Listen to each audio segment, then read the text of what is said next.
Hello అండి, అందరికీ నమస్కారం.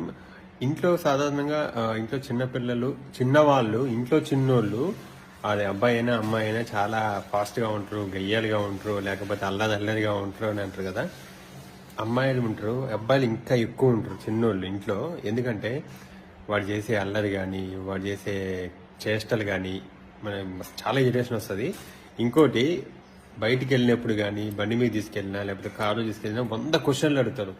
100 డౌట్లు ఉంటాయి వాళ్ళకి. అసలు ప్రతిదీ డౌటే ఉంటుంది, ప్రతిదీ క్వశ్చనే ఉంటుంది.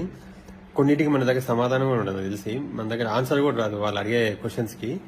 నాకైతే చాలాసార్లు మా దీవెన్ బాబు నేను బైక్ మీద వెళ్ళినా కానీ ఎన్నెన్నో క్వశ్చన్లు వేస్తాడు, ఎన్నెన్నో డౌట్లు అడుగుతాడు. నేను మాక్సిమం చెప్తా, కొన్నిటికి చెప్పలేను, దానికి అసలు ఏం చెప్పాలో కూడా అర్థం కాదు.